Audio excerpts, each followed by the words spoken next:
Forget your constituents, forget your constitutional responsibilities.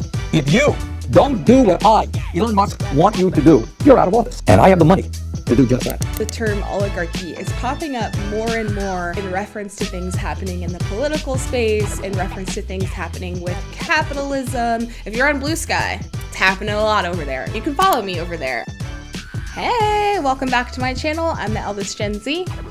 Oh, I don't think we're witnessing the start of an oligarchy. I think we are fully here. A completely unelected billionaire who has just taken over, paused government funding, billionaires who run news outlets like Jeff Bezos and the Washington Post, billionaires that run the LA Times, completely interjecting into their editorial boards and manipulating. I am certainly not an expert. I am just a queer Black woman in the world. What is an oligarchy? A wealthy benefactor, a wealthy individual, a wealthy group, and a governmental structure who has power over people, and then those two things are intermingling. Sanders goes on to say, quote, "The US Congress this week came to an agreement to fund our government. Musk, who became $200 billion richer since Trump was elected, objected to the government being funded. Are Republicans beholden to the American people or President Musk? This is oligarchy at work." My friends, what we are looking at here has nothing to do with democracy.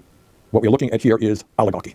This is up and up. Government by the billionaire class for the billionaire class. And by the way, Musk is not only trying to intimidate Republicans, he is trying to inject himself into the Democratic Party as well. Take a deep breath and appreciate what's going on here. The wealthiest person in the world, who spent at least $277 million to elect Donald Trump in a Republican Congress, has now claimed complete ownership.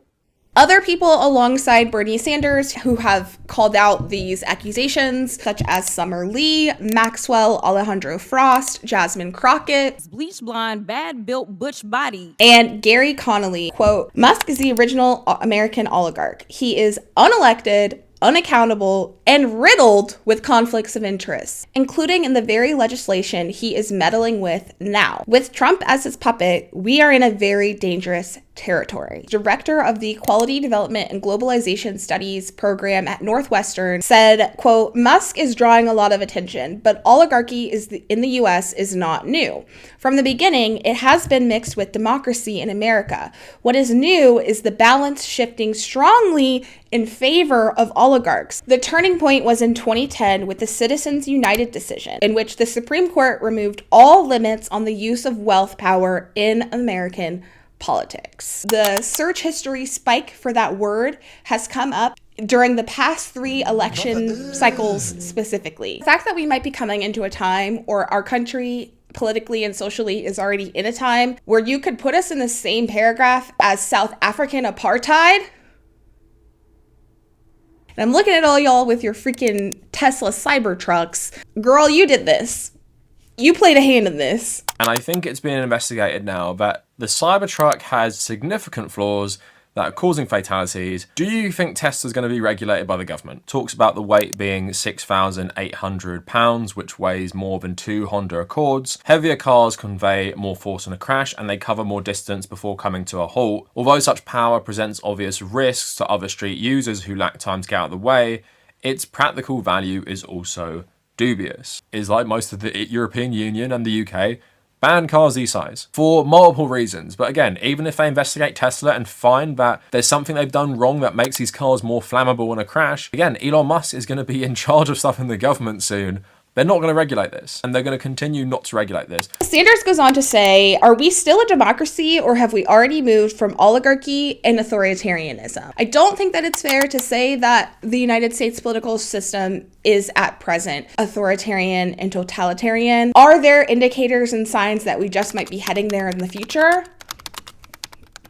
That's for you to answer. Let me know your thoughts in the comments. Bottom line, after all is said and done, is that after months of negotiations, Senate Democrats and House Republicans reached an agreement called a continuing resolution, which would continue to fund the government for 3 months. Frankly, that agreement was not something that I was all that excited about, but it was better than nothing. There was widespread agreement on this resolution, and it was just about ready to be passed. In fact, Republicans posted it on their website. We were ready to go.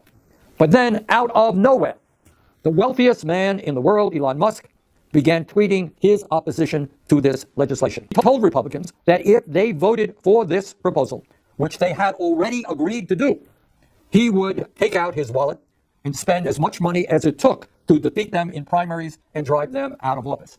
As part of his campaign to defeat this resolution, Musk has been spreading an enormous amount of disinformation and outright lies about what is in the bill. There are different types of oligarchy, minority rule, which involves the consolidation of power by a dominant religious or ethnic minority. Examples include South Africa during apartheid. In these cases, oligarchic rule was often tied to the legacy of colonialism, always a good sign. Intellectual oligarchies, control of society by intellectual elites, and expresses a desire for the empowerment of the common people. Putative oligarchies, in which business groups may be considered oligarchies if they are the largest private owners in the country, they possess sufficient political power to influence their own interests, the owners control multiple businesses coordinating activities across sectors. This is not politics as usual. This is not just Democrats versus Republicans, conservatives versus liberals or progressives. It's much deeper than that. What we are dealing with right now is that the billionaire class, which owns so much of our economy, which owns so much of our media, they are now moving aggressively to own our political system as well. We've got to educate, we've got to organize, and we have got to stop them. My last video, I was talking about the problems of AI, and I do still stand by that. And also, some of the imagery. Just a dumb little dummy that I met on the internet. And relating to the conversation about technology billionaires, and AI, artificial intelligence, all of these things are swimming in the same fishbowl. We also are just become fish in the fishbowl. It just seems like there's a divider between this side of the tank and that side of the tank sometimes. One side is getting more chlorine than the other. Interpret that as you wish. For those of us who voted last month in the most recent United States election, these are the stakes that people were talking about. And I am someone who, look girl, it's December. I might seem okay right now, but I am deep in the SAD. When you wake up and the first thing that you're thinking about is like, wow, this is the world that we live in, is already difficult enough sometimes. If you can relate to that, let me know. Eat you a good snack, take you a walk. We went on a walk this morning and I did feel better after that. That's what gave me the energy to even make this video today. I think we are in for a wild ride over these next couple of years, and I hope to use this channel to be able to process through it, document it, engage, and have conversations with people. So let me know your thoughts in the comments. Be sure to hit that like button and subscribe. We are on our way to 1,000 subscribers, and I'm hoping to put out more content over this winter break season. I am a doctoral student, so I'm hoping to get some content together for y'all. Thanks for watching all the way to the end, and I'll catch you next time. Bye! Sweaters on. And be cozy dozy. What do you want to say to the people? Anything?